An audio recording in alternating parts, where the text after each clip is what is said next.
0. Did you change something in the bitrate? That's... The audio bit, yeah, audio bitrate yes. 0 means it's transmitting nothing. You came through. Yeah, I hear him. We hear him. It's Yeah, all good. we're good. We're good. There it is. There it is. I've sorted it. I fixed it. It's all good. We're here. We're We sorted. got three bands. Okay, yeah. So bands that have come through so far is going to be the Vex, Yasuo, and Vex, Fresh, as well as the Kindred on the blue side. We've got a Warwick ban, an Akshan ban, and a Samira ban on red side with Caitlyn first pick. Caitlyn first pick means there is going to be quite a bit of lane priority for CBS with a set counter, blind for the top lane. It is a pick that they play a lot. Looks like it's also going to be the Syndra here mid lane. Interesting to see two solo laners blinded. Let's just see if they do lock in the Syndra here.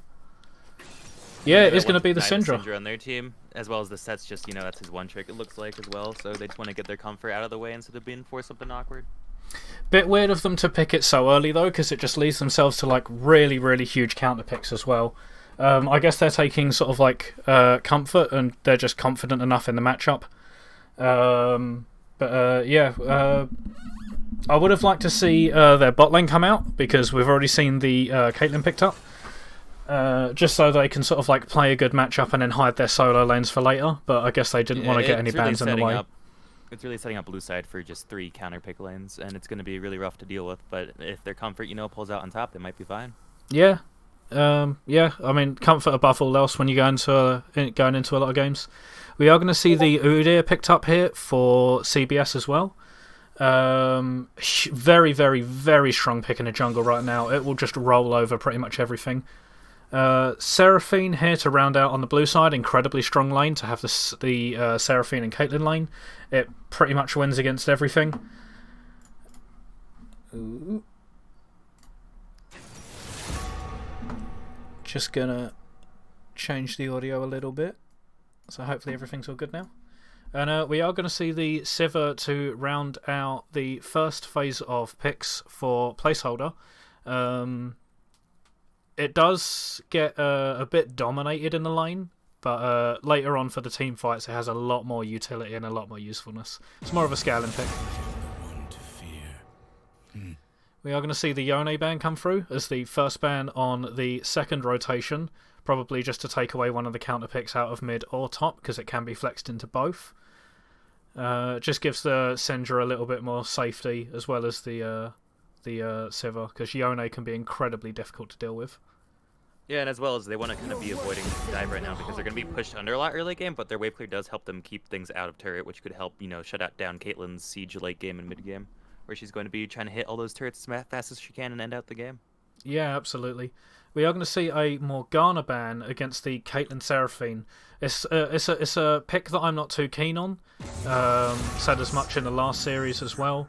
Morgana's not a champion that I'm a fan of. I think it loses pretty much every single lane. But we are going to see the Mordekaiser and the Amumu's to round it out, just taken away from the respective champion pools of the top and the jungle of each side, just to make sure that they don't get any more comfort picks. I think Mordekaiser is also a decent matchup into the set as well. Does help you just sort of like shove the wave out, and it can duel the set pretty handily.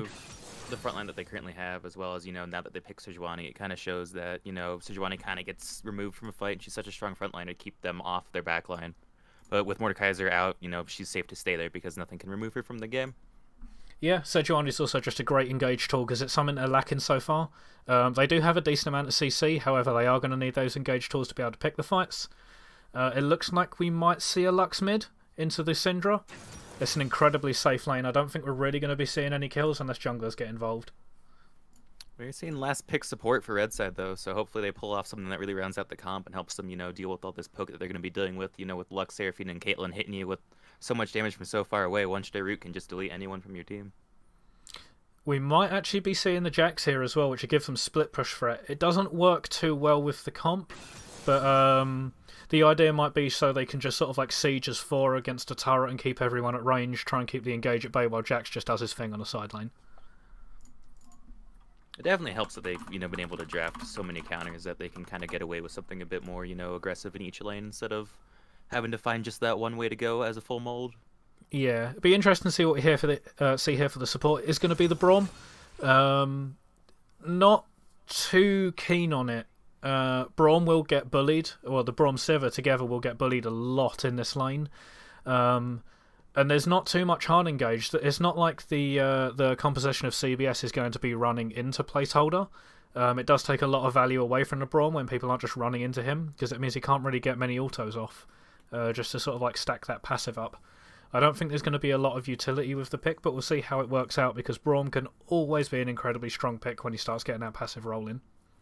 It does help, but it also just leaves the concern of, they have so much range on top of them. Braum's protecting them, but, Sivir's not going to be able to turn that around easily because, Lux, Caitlyn, Seraphine, they're all just hitting it from way farther than she can get on them. And even then with Jax too as well. Jax is going to be able to just tank a lot of damage from Sivir with that dodge. Yeah, it's going to be a very difficult game here to play for the Sivir. She's playing into so much range. A lot of it is double her auto attack range as well, so it's going to be difficult for her to get into fights. She does have the Braum obviously to help sort of peel some of that away. Syndra's got her long range stun, but it is a bit of a worry for placeholder to have such a relatively low range composition into one that's got so much more range than them. They will have to set up for their engage as well, just to make sure they can get onto the back line of CBS.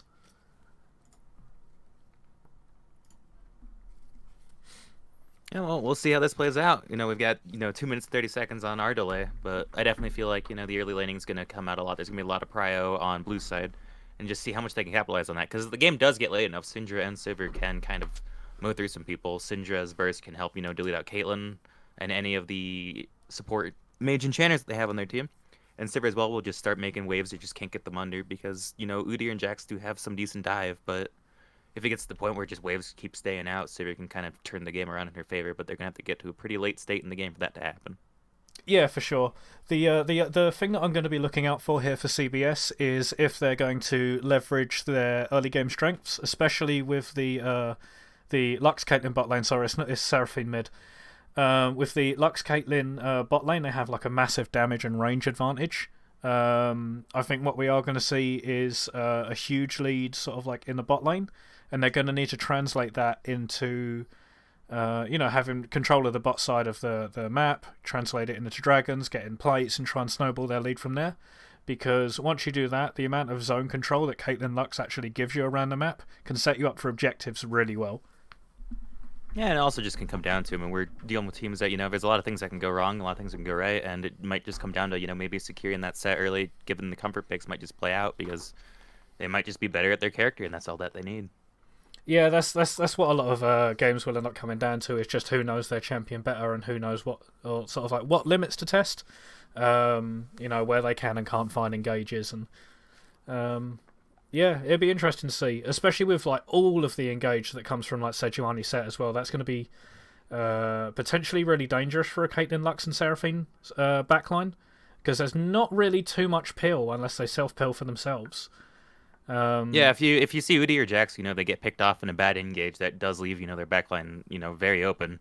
They only have roots to play with at that point, and they can only run away in a straight direction. So, if they get that pick off, Sejuani's set are just going to be looking to get right on top of them and just melt that team from behind. Yeah, the other thing that I think placeholder will look to have to do is try and get this both the set and the Sejuani onto flanks to sort of like get their engages. Because if they're just going to be sort of starting the fights front to back with the Udyr Jax there, they're not really going to be able to land the engage and the crowd control that they need to get onto the back line of CBS. So it will be interesting to see if they can get those flanks off and try and start the fights on their own terms. It also could be dangerous if Jax, splits too much, because that does give Set more of an option to just use Udyr to engage on that back line, because when they only have one frontliner and they shove it into the back, that does give Sivir a lot more targets to hit, Syndra space to move in, and as well as you now have a Set on top of your squishies, that W can do a lot of damage if placed correctly. For sure. Yeah, that Sivir will absolutely rip through a lot of these team fights, and Seraphine, Caitlyn and Lux are all incredibly squishy. They will die to those Ws, or they will lose a lot of health. They will have to be careful for that, and it means that the Sivir will have to get shut down. Are going to move over into game. Just going to transition over.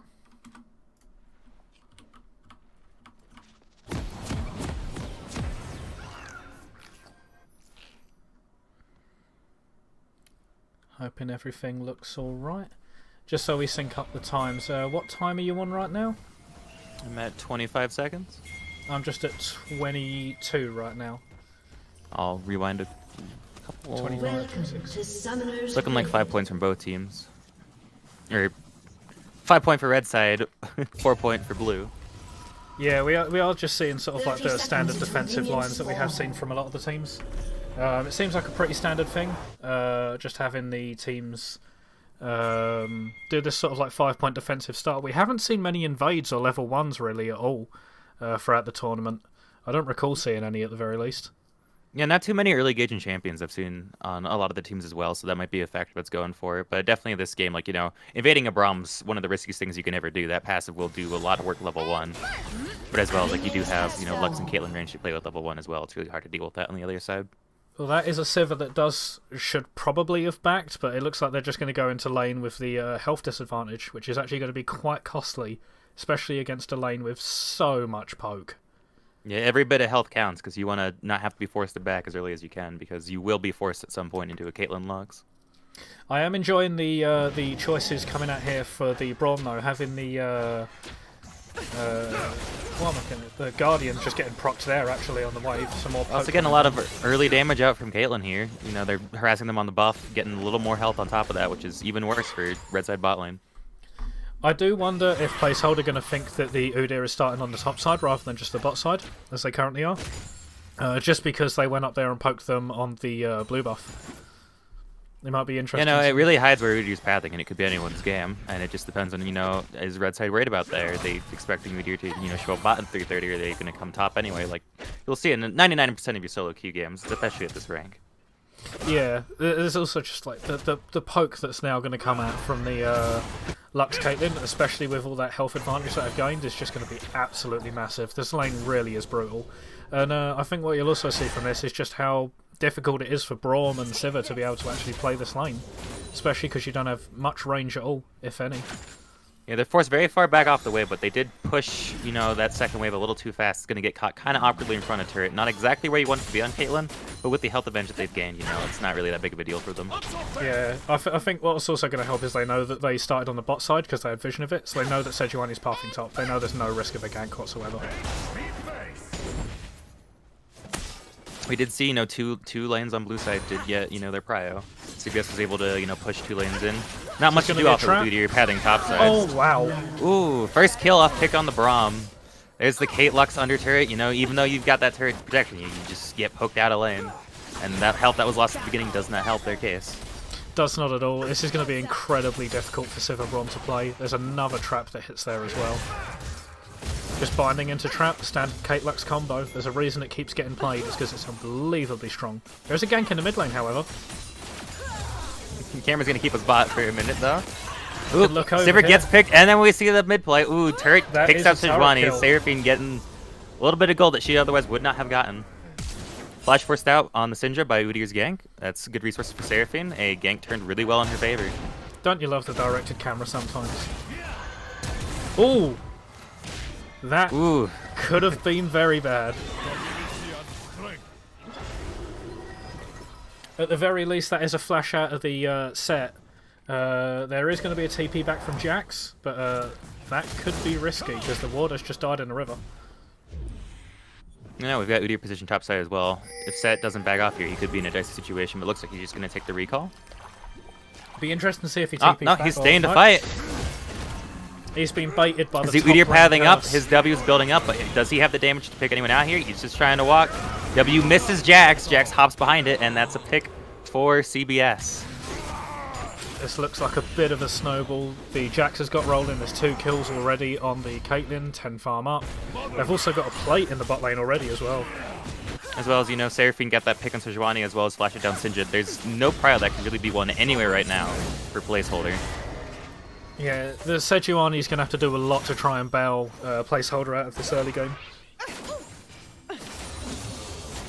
We do see the crash bot lane. They did see Udyr top lane. They might look to take a dragon here and get something for these first few minutes of the game.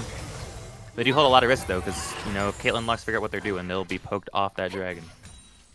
Yeah, it's going to be really hard for them to sort of like fight for any early dragons whatsoever. Not only do they have the range advantage, they've now got item advantage. It's easier for them to push the waves in.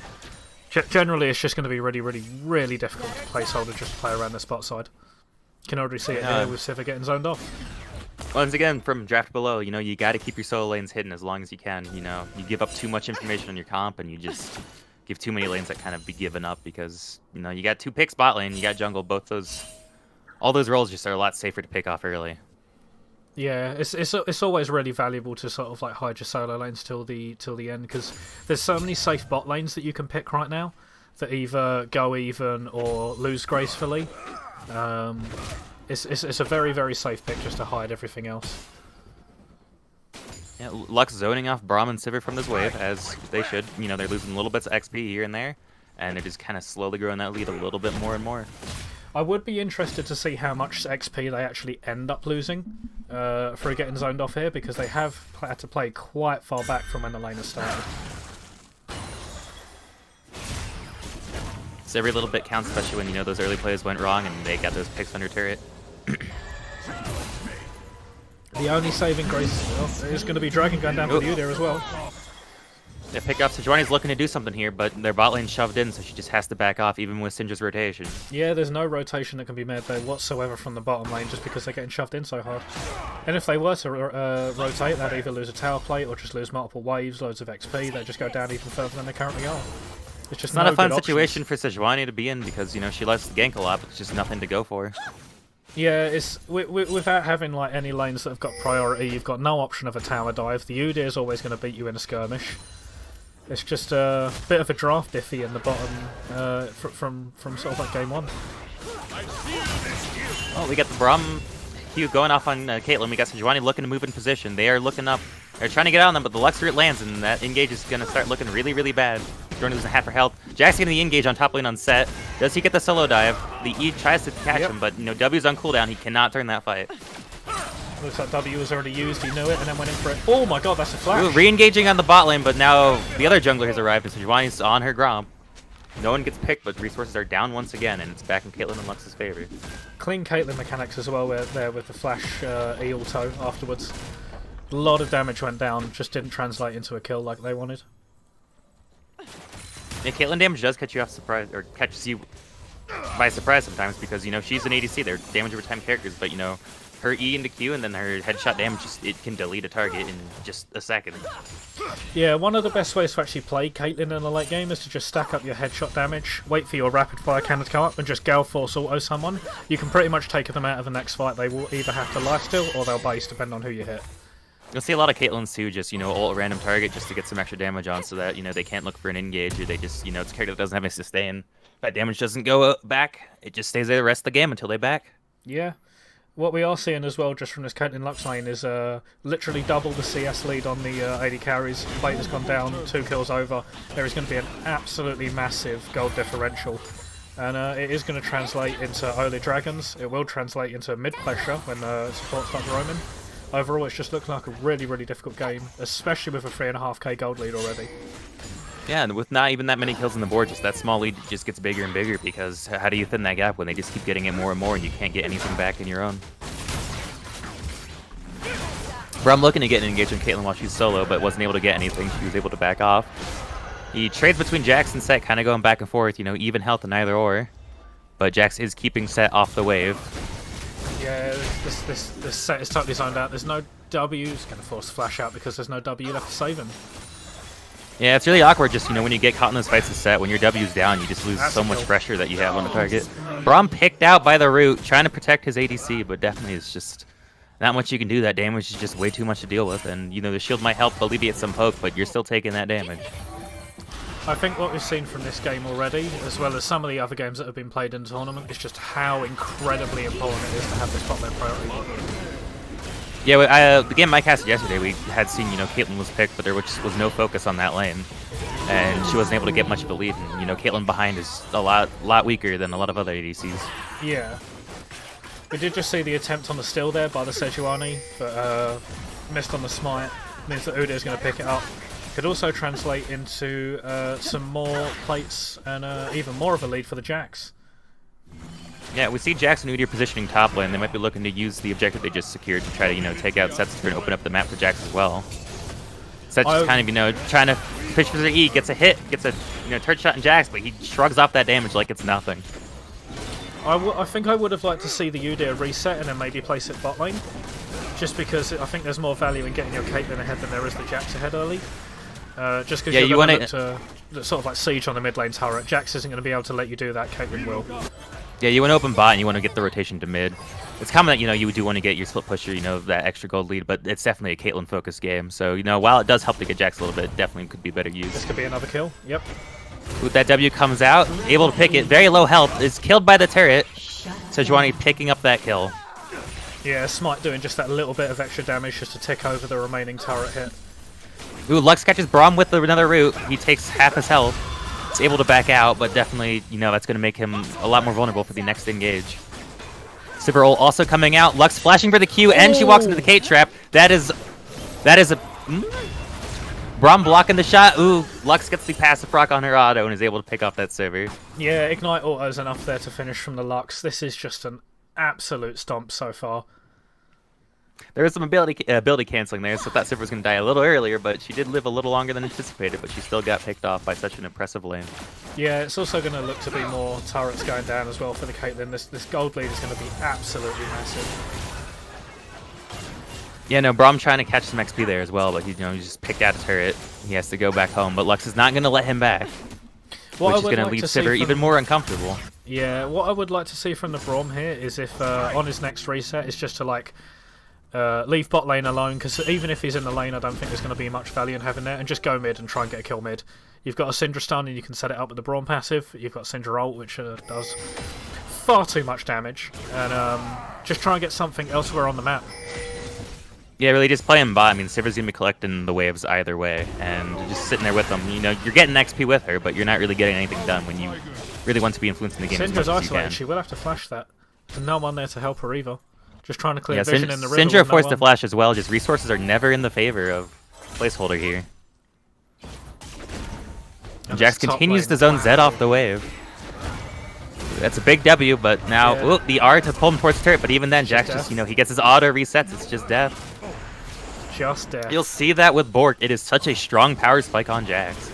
Yeah, it does an unfair amount of damage. It also just helps chase people down as well with the movement speed it gives. Yeah, even though they added 10 seconds to that cooldown, that first proc is all you need a lot of the time.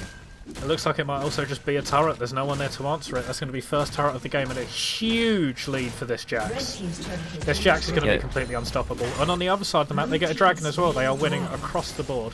The only lane even slightly even is the mid lane. So Sejuani picked off by this root, the E going in. Braum trying to mitigate this damage, but she is going to be picked by this Caitlyn. And it looks like they back up, but we got another root from Lux. Caitlyn flashing for the E, getting a little bit of damage off on Sivir, but the wave is not there for a dive. I think the Caitlyn's a little bit too eager for a highlight play there. There's no way that she would have been able to finish that health off. Either way, it's sort of... it pokes the Sivir down a little bit more, makes it harder for them to actually... You see Syndra trying to help out her allies here, but she's getting hit by this damage, trying to delete the Lux, but Caitlyn is able to get her over the wall. Yeah, you can see the Lux blocking a lot of damage with her W there. Just felt like the Syndra couldn't really do anything in that situation. As soon as she committed to that play, it was over.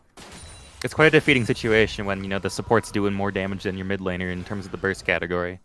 We've all known the feeling. We've either lived through it or we've seen it on our team.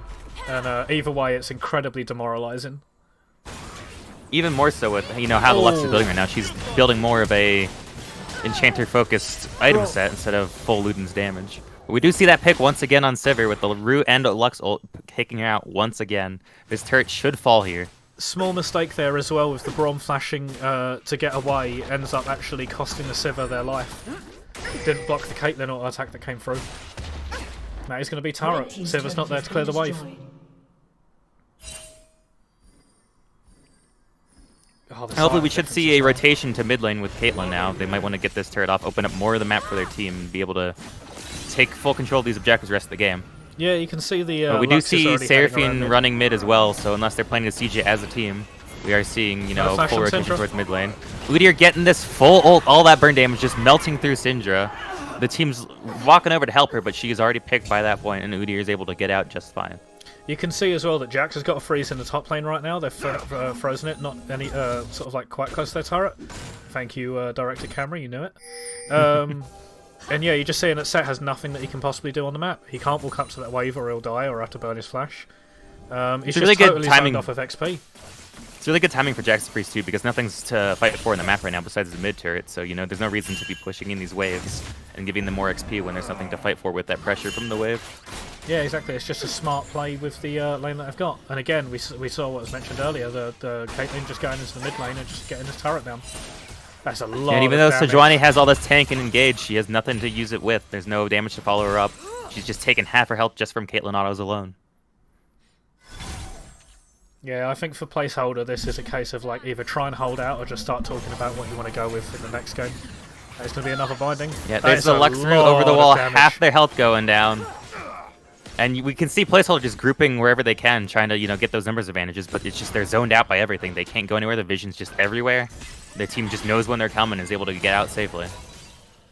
Yeah, again, Should see mid-turret falling here to Udyr and Caitlyn. Yeah. More of the map opened up for CBS. That's all 3 outer towers gone. You can see that objective bounties have come online for placeholder. But, oh wow, they're just getting everything stolen from them as well. They can't even get their own jungle camps to farm, which is going to put jungle even farther behind. There's more gold on the board for CBS. Yeah, with all the range that they've got as well, this is going to be an incredibly oppressive closeout. You can see here, Lux Let's get another root over the wall, hitting 2 of them. Double ult from CBS, really chipping out all that damage. Really, really well played from Lux there. Just sort of Rift like coming out as well to vision. just siege more of the space while Jax is pulling Set to the top lane. Another root caught by Lux. They're looking to dive the Sejuani. She might be a tank, but she just cannot deal with that damage. There's a lot of headshot damage coming out from the Caitlyn already, and she's still got so much gold to back on. This is where I go on the Reddit as a tank man and complain about being killed under turret as a tank. It just feels so defeating, but that much damage on the board, that much gold of a difference. Not much you can do.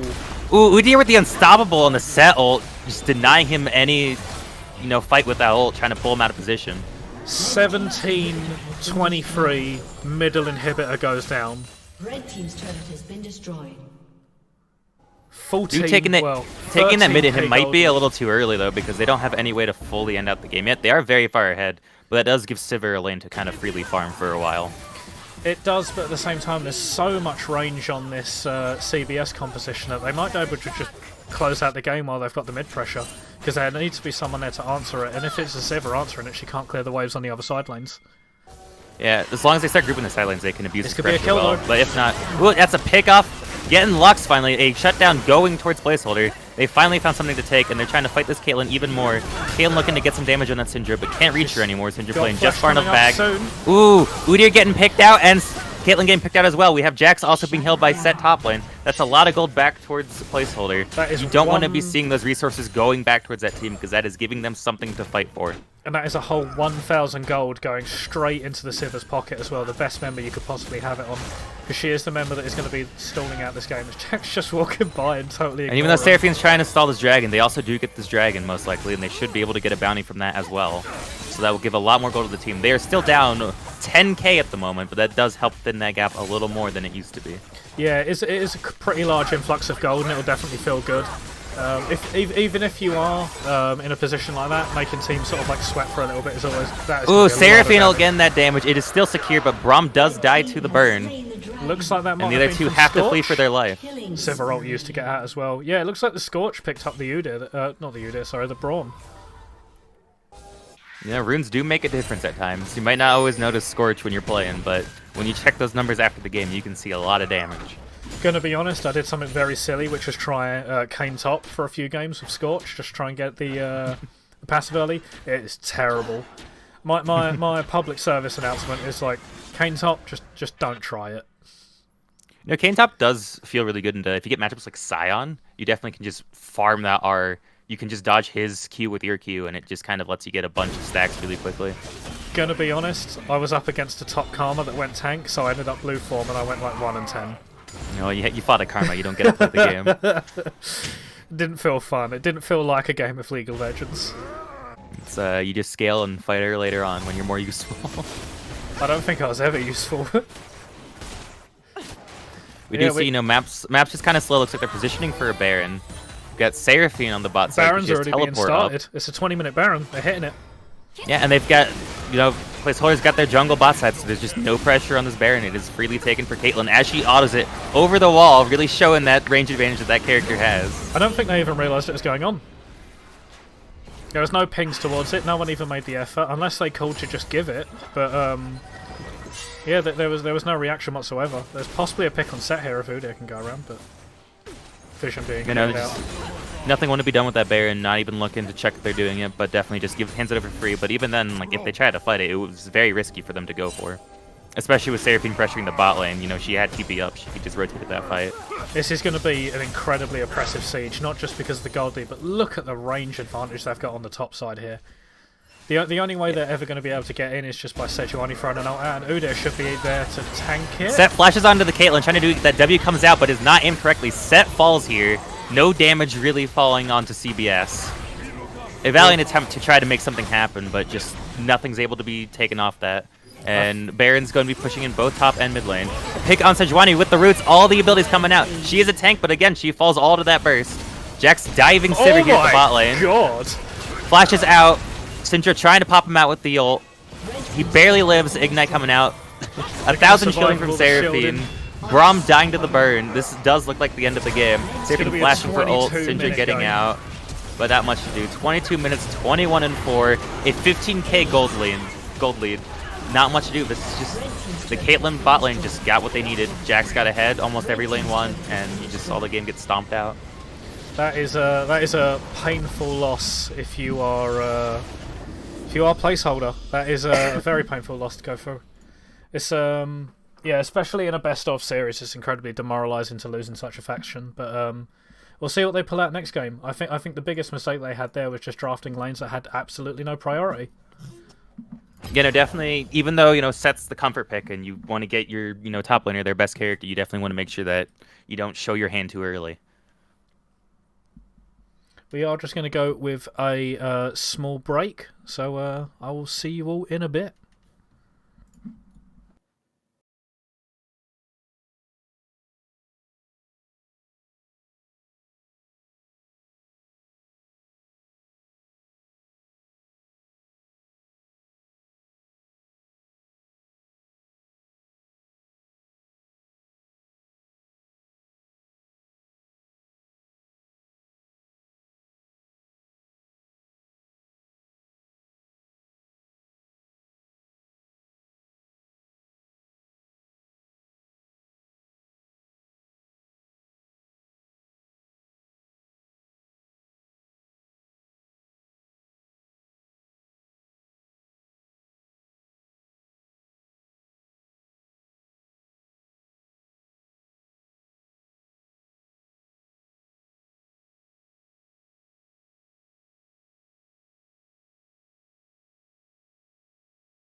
Hello everyone. Welcome back to my gorgeous voice. We got a few more minutes till one of the teams are ready, and then we can start the draft. Yeah, we But can just up go until over, then, what are you hoping to see from placeholder with the draft this time? way more lane priority. I think what we've just seen is what happens when you sort of like draft losing lanes. You had a lane in the mid lane that goes even. Bot lane lost really hard. I think a large amount of that is Sivir's not only low range, even if she does have wave clear, but you're pairing it up with a Braum that has absolutely like no lane priority. Braum is a pick that you typically only go into engage support matchups, like the Nautilus, Leona, things like that, just to counter their engage and nullify them. And then in the top lane, you had a comfort pick in set, but you picked it so early that you can pretty much just pick anything you want into it. And we saw the Jax come out and just absolutely dominate the side lane. That's the danger of always mini one characters. You know, your enemy knows who you play, so you're scared of like, oh, well, I want to get my character, but so you grab it too early, but then they get any counter in their sun. But on the other hand, if you don't pick it early enough, then they'll ban it out later on if they want a matchup that set's good into. Yeah, they can force you off counter. I think the only way to do that is either just to sort of let everything kind of fall into place and then last pick it anyway, as long as you're comfortable with the matchup. But yeah, it'd be interesting to see. What I would like to see from placeholder this time round is to early pick their bot lane and get a strong one. So I know that they like playing the Thresh. If the Thresh is open, pick that. It's always good in the lane. You can look to take any of the AD carry supports that are being played right now. Like, yeah, you can take the Caitlyn back. yeah. You got the Caitlyn, you've got Ashe. Misfortune on support right now is incredibly strong with the press the attack. There's just a lot of options to go, so make sure that you're not giving up so much priority in a lane, because it will translate into you losing early dragons. You will lose plate-ins. You're incredibly vulnerable to tower dives because you get poked down. Zoning off XP, all of these things. It'd be interesting to see if they do go for a stronger bot side matchup. We'll see what else they can change, because there's still another 3 roles that they can pick for. So, yeah, a lot of ways you can mix up the draft there, as long as don't repeat the same mistakes. That's the definition of insanity. But I do feel in solidarity with the set there. My most played Aatrox when I did team play, there was never a single game I was ever allowed to play that man. But because every team knows what you play, and when they see you have way more games on a certain character, they're either gonna bait you into a bad matchup, or they're just gonna ban it out every single time. See, that's what you do. What some of the pro players do is they just have like a secret Smurf account that no one knows about. Play all of the picks they want to play in professionally there. Just make sure to hide them away. Tuck them in a corner somewhere. Yeah, you had that Smurf top lane Shaco account, bring it out when they least expect it, and it's just you take over. AP top lane Shaco is what I want to see from someone. Hey, there might be a secret pocket here. Cause quite the upset. What I am surprised actually is there's something that's sort of like repeatedly surprised me throughout like watching a lot of the games going on in the tournament is there's not that much priority in the mid lane in a lot of these games. There's none of these sort of like big strong mid lane picks to sort of like transition it over to side lanes. We haven't seen much of the Anivia come out. I think I've seen it a couple of times. There's not been much Rise. Talia hasn't been a pick that's shown up too much. Twisted Fate is something that I expected to see, just so I can roam to the sides, but I haven't seen much of that either. It mostly just seems like it's farming mages mid. Yeah, it's been a lot of more supporty and scaly type mid laners playing out instead of things that either are like hyper threats or anything that's super roam heavy. We did see the Kassadin into the Lissandra earlier that made me very happy, because it was Lissandra pick first and then Kassadin counter pick into it, and Lissandra cannot punish that Kassadin, and it just means he gets to scale for free. So I was really impressed with that as a pick. We'll just see sort of like what counter picks end up coming out. It does show the strength of a solo lane counter pick though. It's like you can pick a character and they just grab the thing that just shuts it down completely. Yeah, for sure. I mean, Lissandra's always going to find use, but you can't contest with a Kassadin that gets a free lane.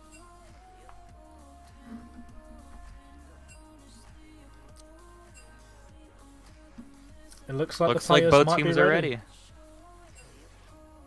See when it starts and we'll get us into game.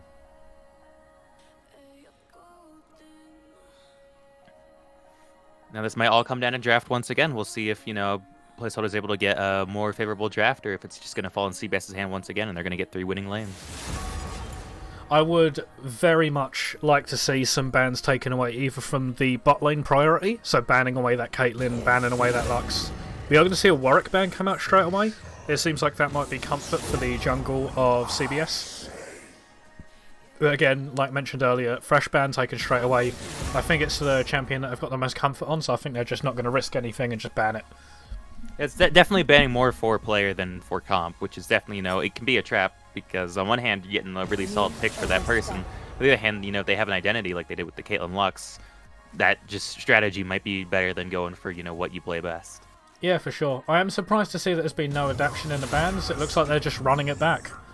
It looks like they're just going for the exact same thing as last time. I am a bit shocked not to see Caitlyn Lux bans, but it makes me wonder if they've got a bot lane pick ready for the first pick. Yeah, either they're looking to counter or they're looking to take it for themselves. Either or, we hope that there's an answer for that. Yeah, they definitely need to answer it. I don't think they can run back a low-range comp again. They are going to lock the Samira first. That might actually just be countered with a Draven straight away.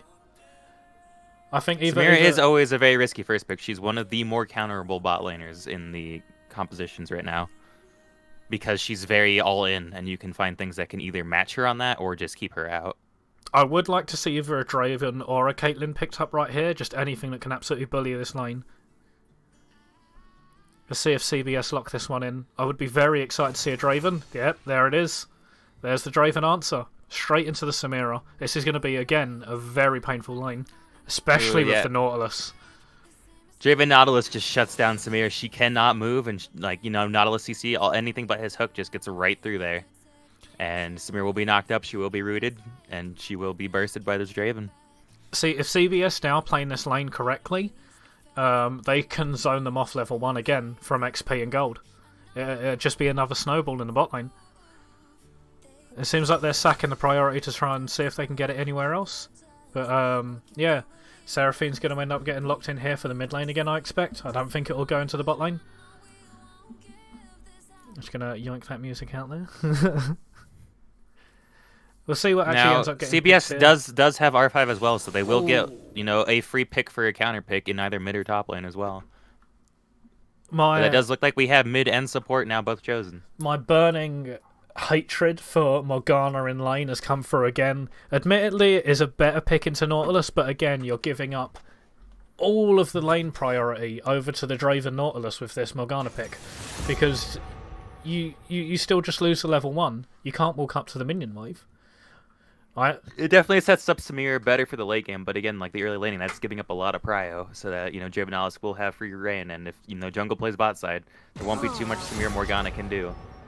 Yeah, it doesn't look like the same bans are actually coming out from both teams. Just to pick up on as well, a LeBlanc. I have not seen a LeBlanc yet picked in the league, so it will be interesting to see how this one goes. It is going to be played into the Seraphine or the Morgana, depending if they put that mid lane. It does look like the bans are just being run back. Doesn't seem to be much adaptation in the drafts. It might be a case of placeholder thinking that it's an execution issue. We are going to see the set ban, however. There is the set ban, so that was the concern of the first game, where they wanted to pick it before it got banned in that rotation. And we do see it now down, so that top laner is forced onto something else. Yeah, they're forced off their comfort, but at the same time it might mean they might not get counterpicked. And there's the Udyr as well. Incredibly strong jungler right now, and a huge problem for them in the last game. Banning the set does enable them to maybe R4 top here and give mid lane, or not mid lane, give their jungle a... Is that an Ivern jungle? Right away. That's a blind pick Ivern jungle. Out of all the champions I was expecting, it was not Ivern blind pick in the jungle. Okay. I was going to say, since they banned out, the comfort top, they could have picked a top laner and kind of egoed on, hey, I know you're not in your comfort, and played any kind of matchup. But grabbing the Ivern beforehand, that might set their jungler a kind of really invade-heavy, dominant jungler that can abuse this Ivern, or... There's the Lilia. It's power farm, baby. Power farm jungle. We'll have to see what they go for the blind pick in the top here. It is going to give counter pick over to CBS's top laner. But Ornn, incredibly safe. Very difficult to actually zone out of farm and everything like that. Very good. That's a Rengar top with an Ivern. Rengar top. They're doing Rengar Ivern. Oh my god. Okay, that is a composition. So you've got Draven Nautilus, which is absolute ego bot lane. You've got a LeBlanc in the mid lane to counter onto the Seraphine in the mid. And you've got a Rengar Ivan. Well, This game will be interesting. It is quite the comp that they're going up against. I do think, if Placeholder is able to, keep it safe and just go for a neutral game in the early, they might be able to pull out on the scaling because it will become a lot harder for Rengar and Draven to start picking out, Lilia and Ornn when they get a lot tankier. And, getting a good engage with Ornn ult could set up Samir to get a bunch of kills. But as long as no one falls too far behind, this could be Placeholder's game. Yeah, the other thing here as well is that if CBS gets ahead, they will not let go of this game. They will just steamroll over everything. Rengar and Draven are both terrifying snowballers, and LeBlanc paired with them is just, you step up by yourself once and you are gone. Yeah, they will need to execute well on this. It's a lot easier to play Placeholder's composition. Obviously, the Ornn into the Seraphine ultimate, and then just having sort of like Lilia and, just kind of follow up with that. It is a lot easier to play, so that's sort of like on Placeholder side. But looking at CBS's comp, like if you get behind, it is not one I would want to fight, especially if I was an ADC player. Yeah, you will get absolutely ruined. Like this is a very, very difficult matchup to play. It's really going to come down to how well Placeholder can get resources and group as 5, and CBS is going to want to look to split that team up as much as possible and get as much of a lead as they can early game. Yeah, I mean, it's going to be an interesting one for sure. We'll just have to see how the early game pans out, see if they can actually snowball the lead, because if they do, I don't know how Placeholder can come back from that. But if Placeholder can hang on, they do have the more well-rounded composition to sort of like win team fights, play around the objectives, and close the game out. It's all just about execution for now. We'll have to see how the early game goes and see if there's any snowball from that, because I do worry for CBS's comp if they can't snowball the game. I do wonder if we'll see a top lane camp with that Ivern Rengar synergy. Possibly. You could also look for mid roams, to be fair. If you can shove the wave in as Rengar, you can definitely look to roam mid.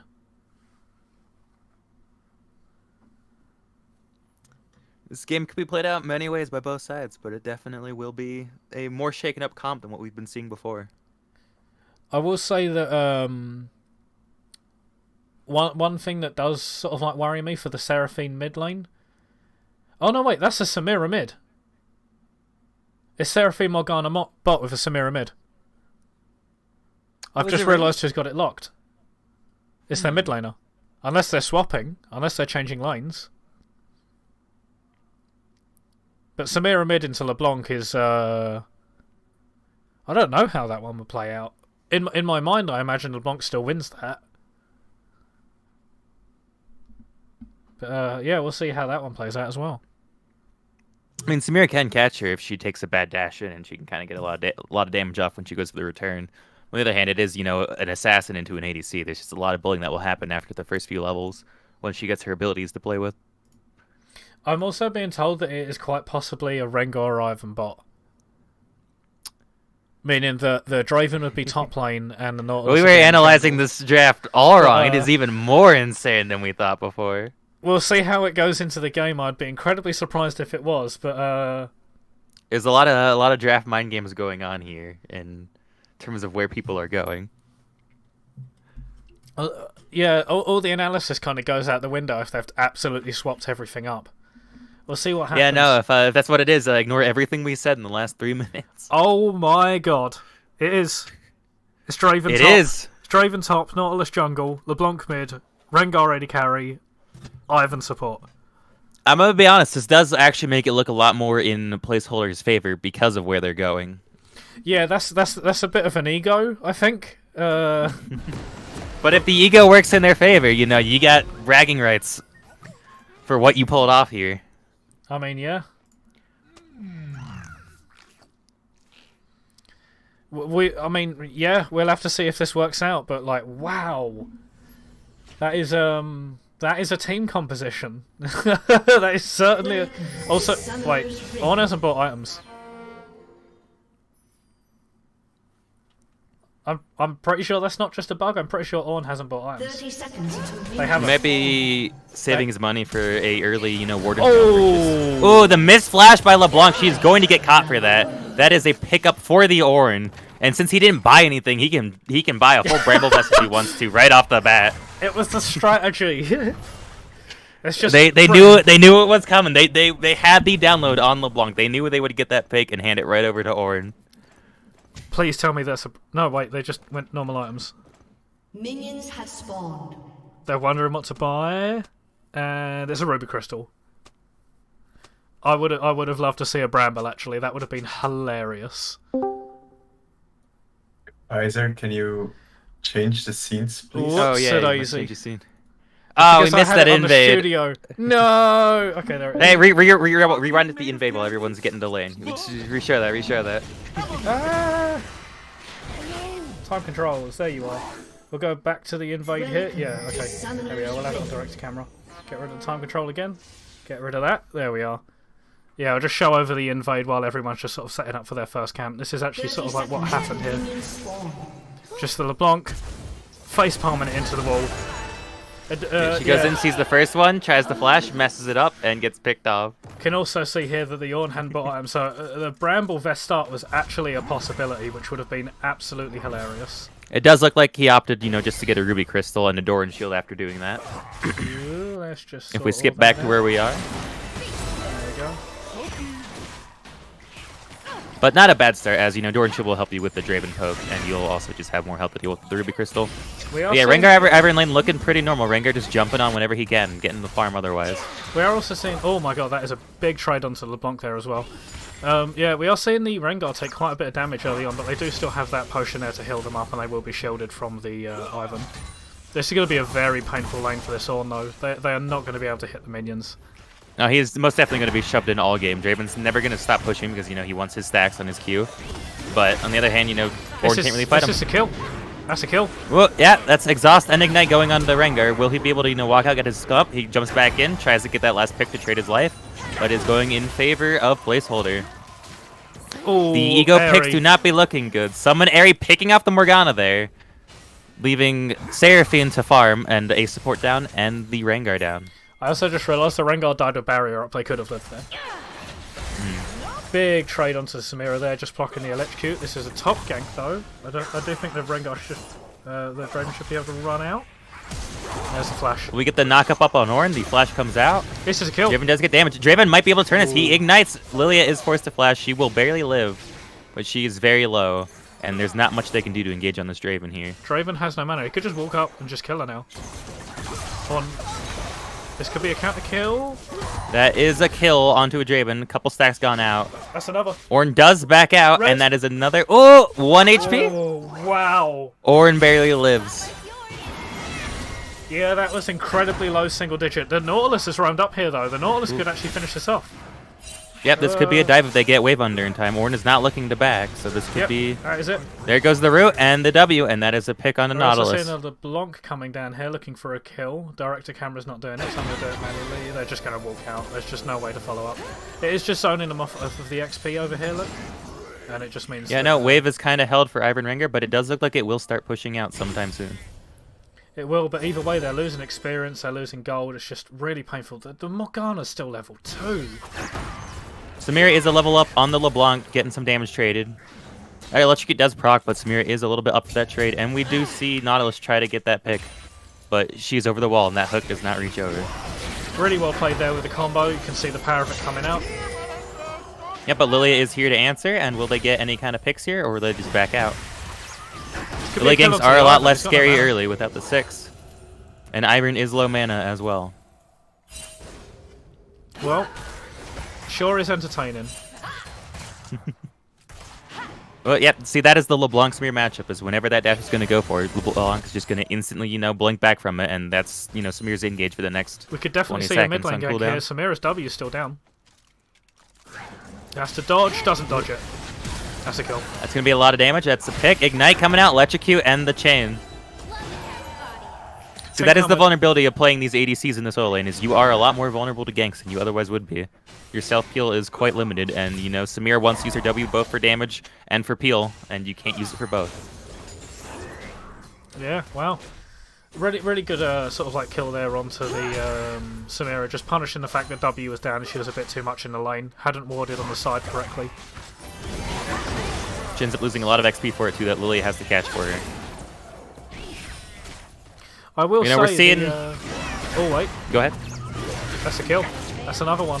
Oh Just yeah, walking Rengar too picking far off that just insane assassin damage paired with the Ivern, shielding him. Just a lot of damage that comes out. Even, with how far back they were playing, it's just, that hop, 200 damage in a blink of an eye. Yeah, hopping from the mid bush onto the minion there, back into the other bush. Just see the Orr getting bullied here as well. It is going to have to be a team fight angle for placeholder. But the snowball looks like it is starting. You've got kill on the Blanc, you've got a kill down in the Rengar, doubling or more than doubling the CS. CS differential in the top lane is absolutely massive, with a kill and assist going over as well. It is just overall incredibly painful to play. Yeah, no, the first few minutes looked really good for placeholder, but now it's just starting to look in the favor of CBS. Nautilus does get the engage behind. It is kind of awkward because Draven can't immediately follow up, but on the other hand, they aren't able to burst Nautilus. That was close. Ooh. Yeah, Draven barely scraping by. Nautilus still here looking for the Lilia. Is able to get it and is able to get out. Will Ornn be able to finish him up with a Q and an auto? Doesn't look so. Draven will be doing this. He will get the pick, but he will die to turret. But he does get his cash out. 258 gold from the cash out. 258 extra gold for the cash out. Absolutely worth it to tower dive there, especially because no shutdown went over. It's nearly a kill's worth of gold extra. Oh my god, the Essence Reaver's finished. Oh, that's so painful. This is not going to be a fun Essence game. Reaver right off the bat, he'll be able to just bully with his abilities all lane. He'll never run out of resources, and Ornn will just continue to be pushed under. Nautilus might just repeat dive top lane, getting Draven more and more ahead. Oh, this could be a good trade. Samira looking for the engage, catches the blink back on LeBlanc. Is she able to full stack her 6? She is able to get it, but LeBlanc is, safely in her tower now, and the damage just is not there. But it is a healthy, good trade. Ooh, Ivern picked out by the root. All the damage coming out. The shield comes in, but Lilia is here to help as well, and Seraphine gets that pick on Ivern. Really well played. That's just another overextension from the bot lane here. Just going straight into the Morgana binding. Just nothing you can do. There's so much CC in this bot lane that if you overextend it, you will die. Looks like Rengar Lilia does find Nautilus in the jungle, but this is not a fight that Nautilus wins by himself, and she might just run him down in this jungle. But Nautilus backs off because LeBlanc was rotating, and Lilia decides not to chase him deeper in with Ivern coming up off of respawn. I am going to be really interested to see how this game ends up playing out, because this CBS comp, while it can snowball, is going to be very, very, very difficult to execute on, especially coming up to the team fights. And they're going into a Lilia sleep. Oh wait, gank in the mid lane. Oh yeah, are going off on Samira. Samira looking to trade onto the LeBlanc. Get some good damage. She's between her and her blink location, so she can't freely get out, but Nautilus is not letting Samira move. LeBlanc does get the kill off on Samira. It is a 1-for-1 trade. Lilia looking to go. She might have been able to dive that, but she might have been too low mana to get that last spell off. I also just think she's worried about the CC coming through from the Nautilus. It definitely could, kill her and get on a dive. God, that top lane is not fun. I've been caught in too many Ornn lanes where, you fight an ADC and your game doesn't start for 14 minutes. Yeah, it's not going to be a fun one to play. We'll have to see what happens in the team fights and if they can sort of turn this gold lead back around, but they're not down by too much. It's around about a 3,000 gold lead over to CBS, but they have a very, very hard comp to execute. They really do need to be snowballing this more, because a large amount of that gold lead is on the Nautilus. It's not on the Rengar. Yeah, Nautilus building tank as well. There's not going to be any extra damage out of the team. He'll be able to, lock down someone a little longer, but when no one's able to, provide damage for that follow-up, it starts to not become worth it because, Samir will start stacking or, damage will just start building up, and Lilia and Seraphine as well will just be able to do a lot of damage in a team fight to many targets at once. What we are also saying is Samira is actually handling herself pretty well into this LeBlanc matchup as well. LeBlanc isn't able to get the pressure down.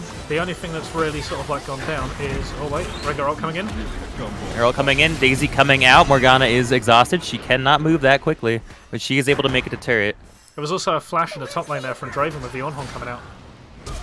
Nautilus ult going off on Lilia. Draven looking in on Lilia, getting some good damage out. One auto doing 300 damage, getting the R return to catch him out.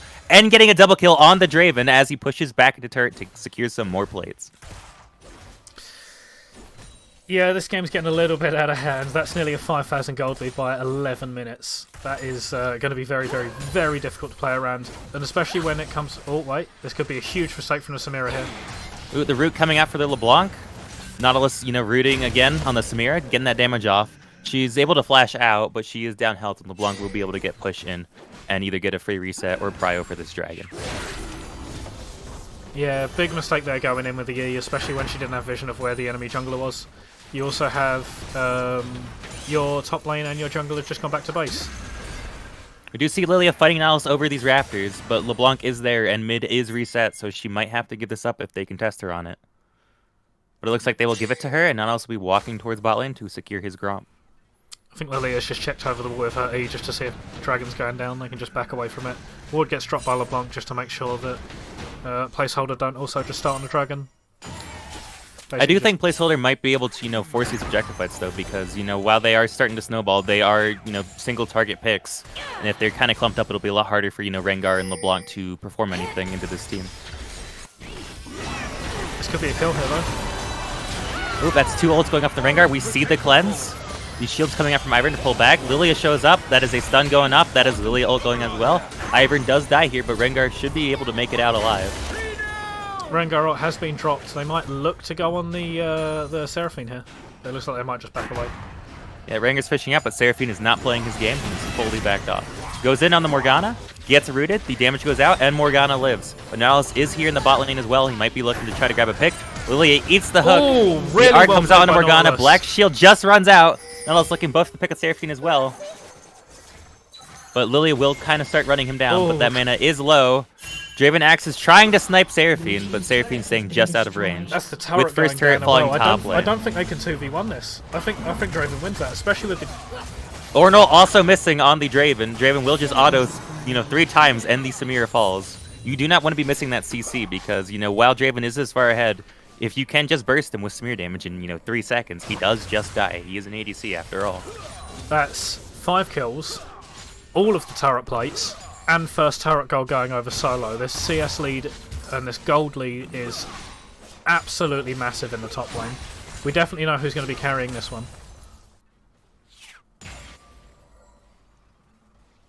We are also seeing the Jack Show come out from the Nautilus. It's going to make him actually pretty deadly trying to get onto those targets. He will do a surprising amount of damage.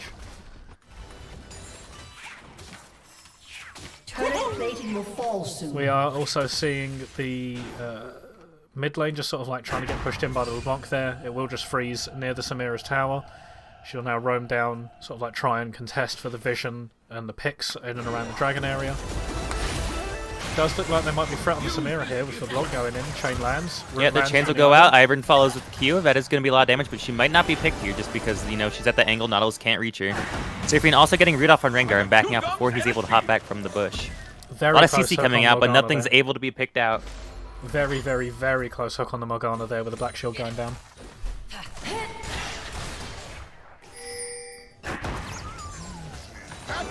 Both junglers hovering bot side. This could be a huge misstep from placeholder here. Ooh, Morgana's rooted. We see the Seraphine R coming through, hitting both her ally and the Nautilus. Nautilus opting to knock the Seraphine, avoiding the bushes like the plague so the Rengar can't get more than one hop.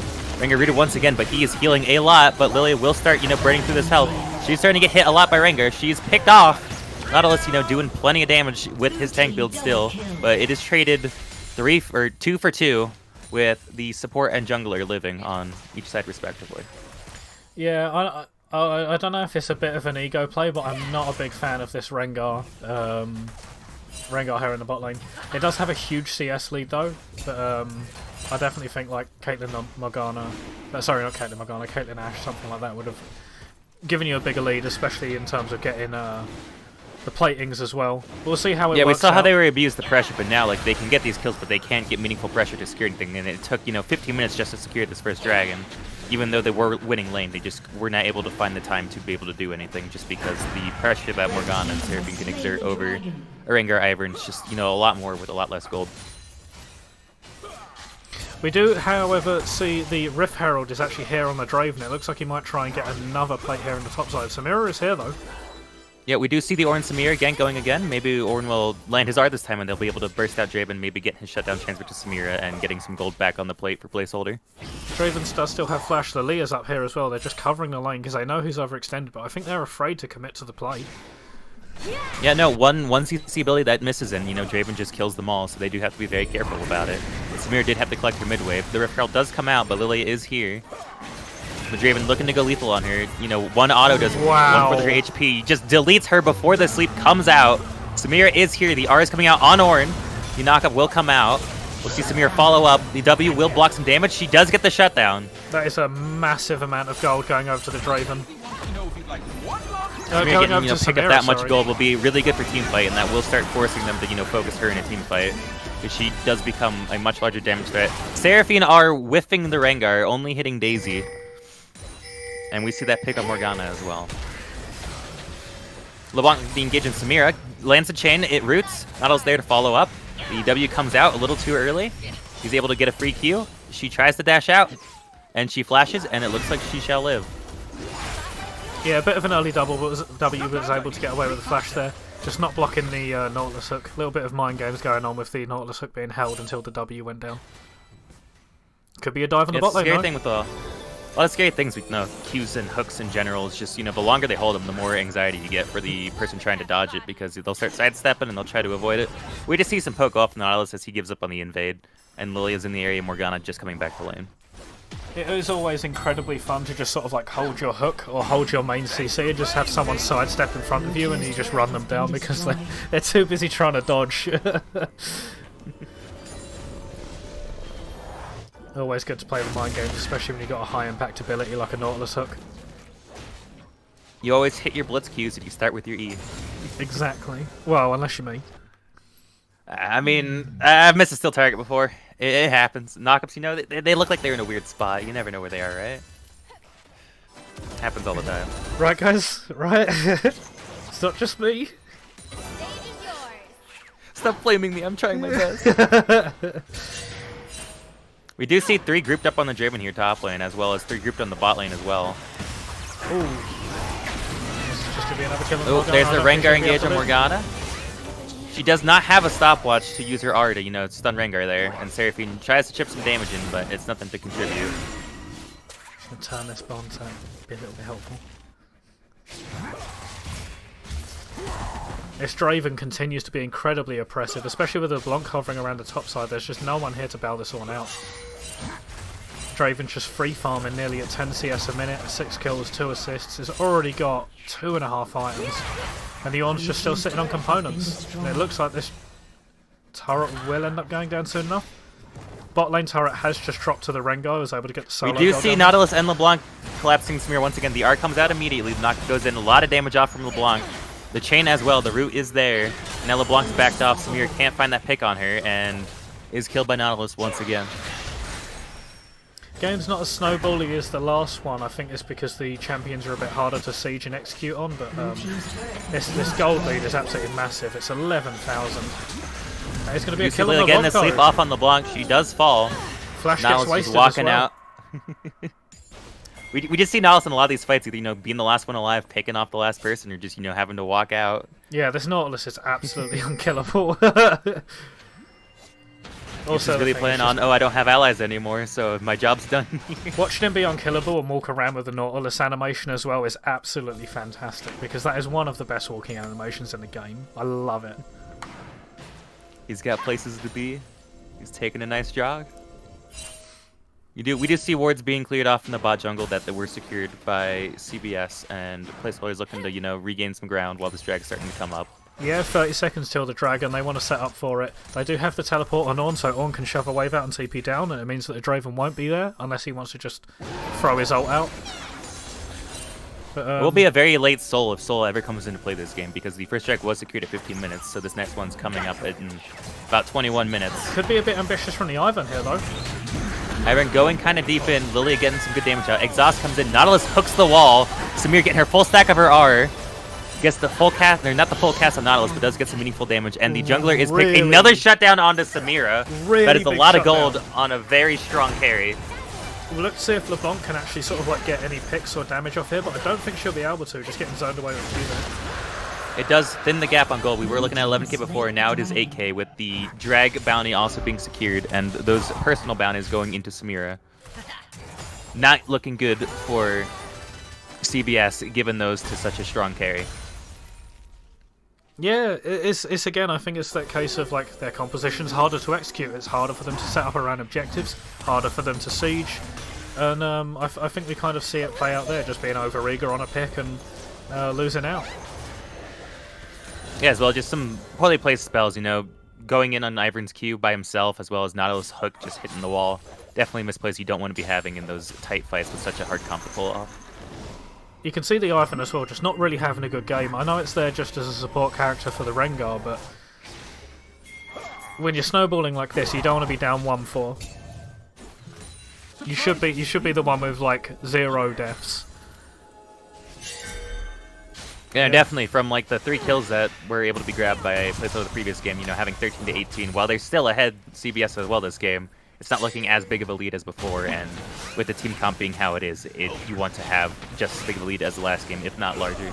Baron being started again though, we saw this in the last game. Will placeholder actually react to this one though, because last game they just let it go down for free without even knowing it was going down. They are in position to move in, and it does seem like they're doing it. LeBlanc is zoning, Baron's but gone. they might be able to pick it before they even get the Ornn to start the engage. They move it in. They do get E hit on Lily for 2 of the targets, but Lily will start to be picked here. Ornn ult is coming out. Sleep is coming out. Combo.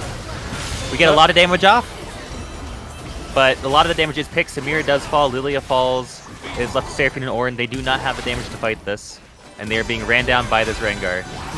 The ult comes out, but she is picked, and Ornn is the only one to live to tell the tale.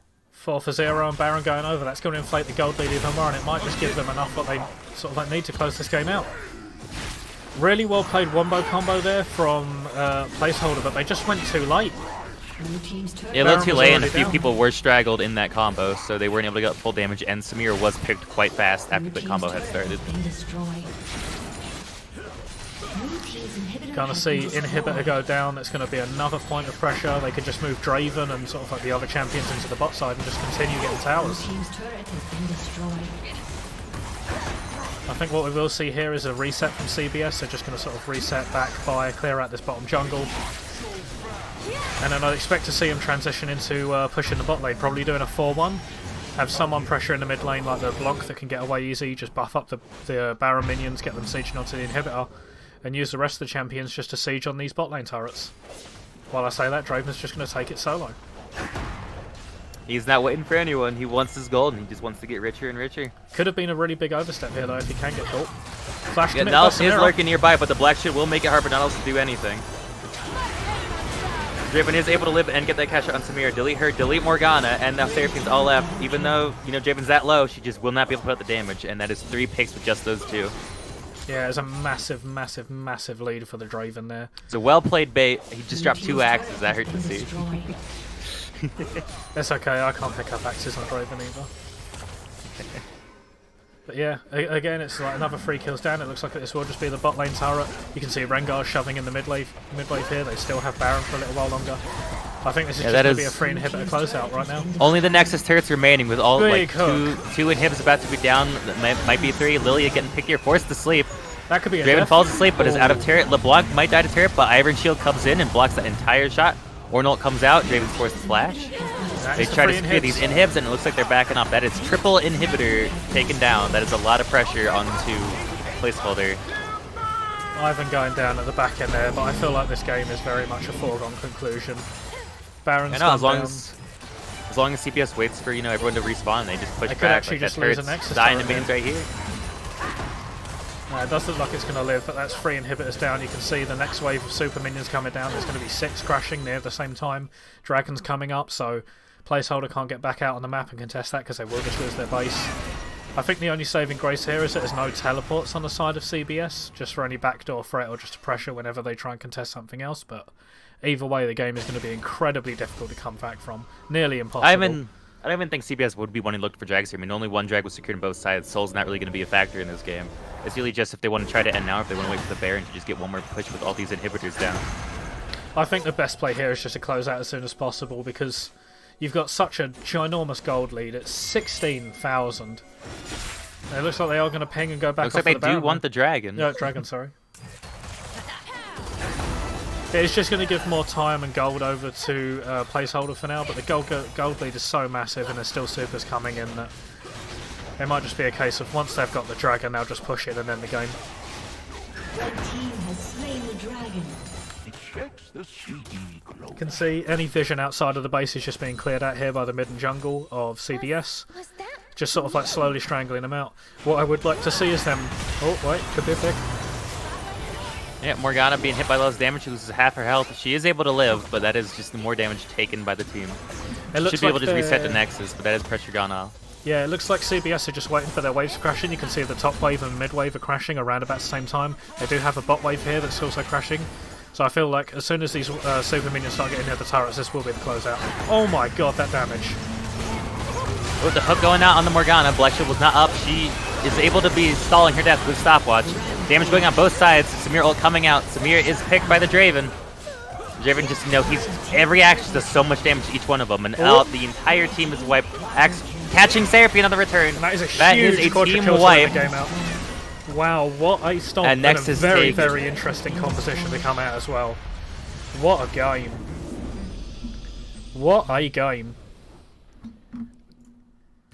Well, all they had was one mid laner that was in the proper lane. Everyone else was off meta on that team. Yeah, I really was not expecting that, and I don't think Placeholder expected the way the lineup goes either there.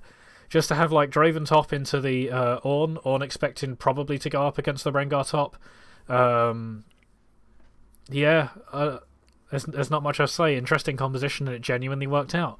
I think it largely came off the back of the Draven just getting such an absolutely huge lead.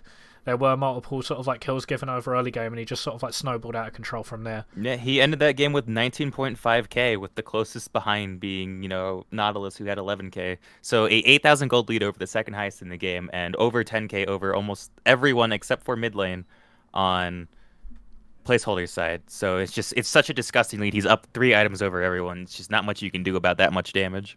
Quite literally full build by 26 minutes.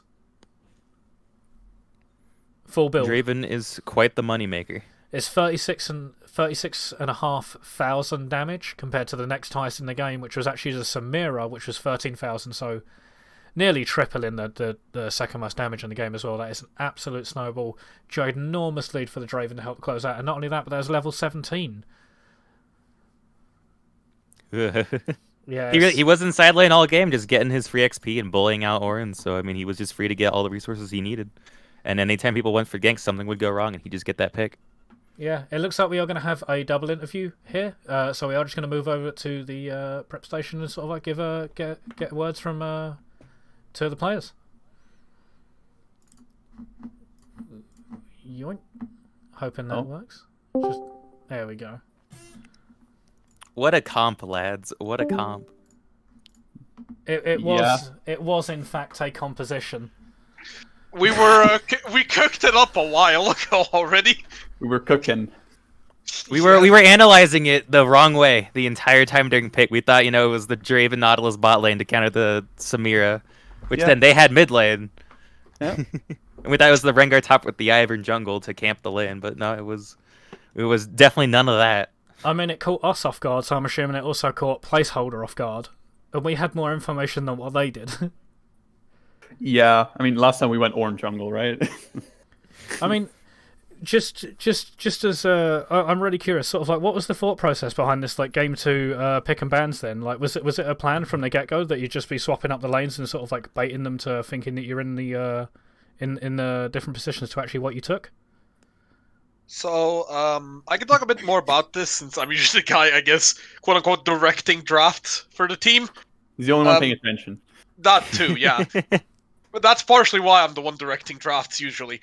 So, we primarily looked at Rengar Ivern as the main thing we wanted to try because we feel like it can be really strong, catch a lot of people off guard, and we thought this would be a good game to test it.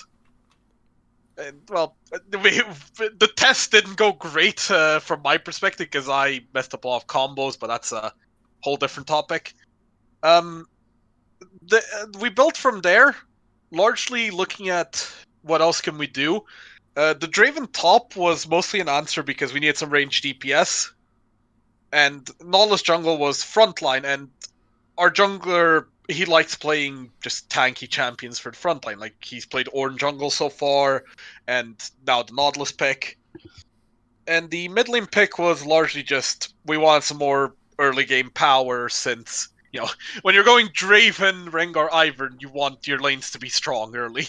You also definitely need a bit more CC in there as well, and I feel like the Nautilus actually rounds that compat quite nicely. But yeah, I was genuinely shocked when I sort of saw the lane assignments. I've obviously known that Rengar Ivan is a thing, but I was definitely surprised to actually see it, especially when Draven and Nautilus is already locked. I will say, the it being Morgana Seraphine over Samira really kind of messed us up at first.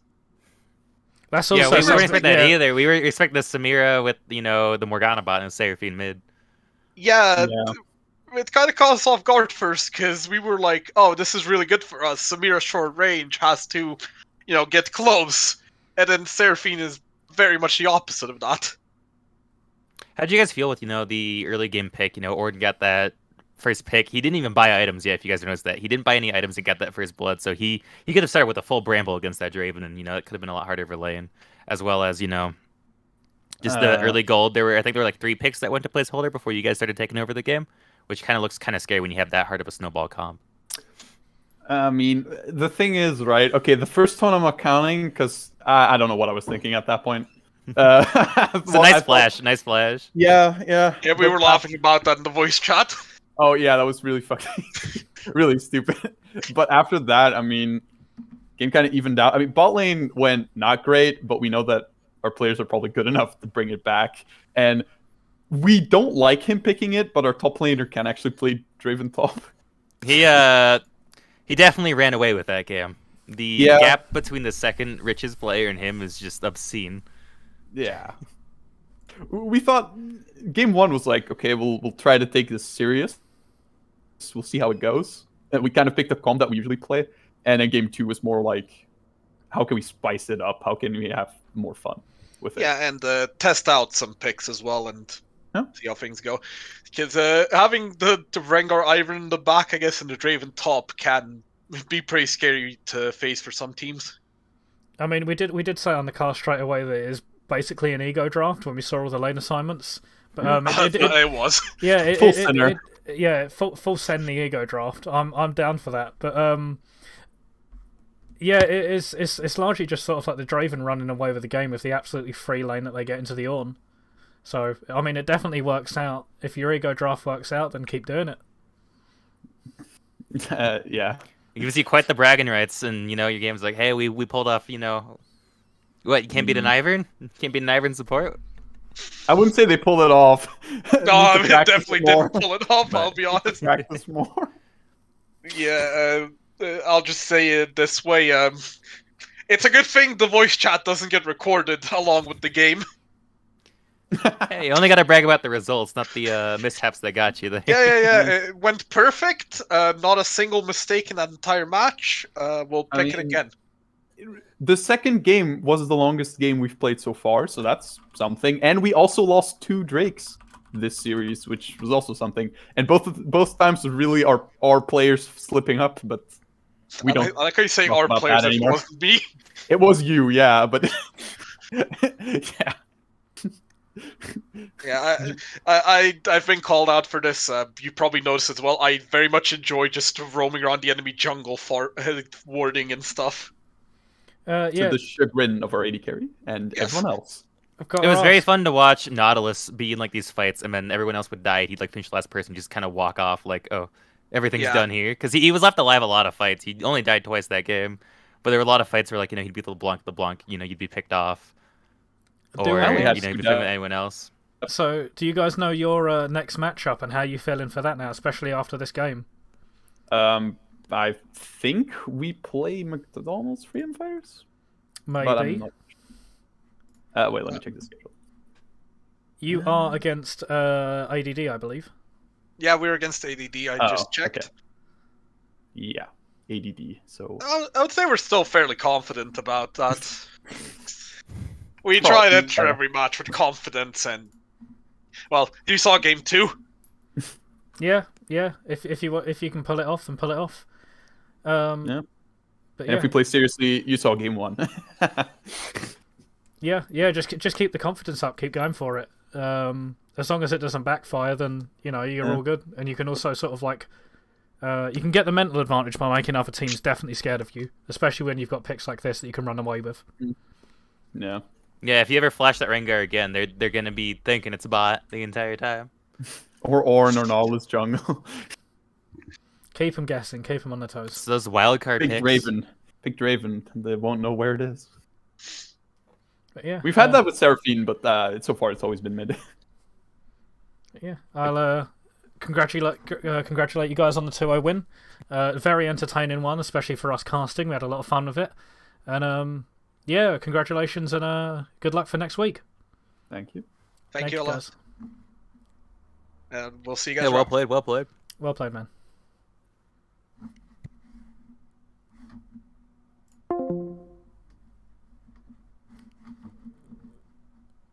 Just realised that I've accidentally come out of the Discord when I didn't mean to. I'll end stream.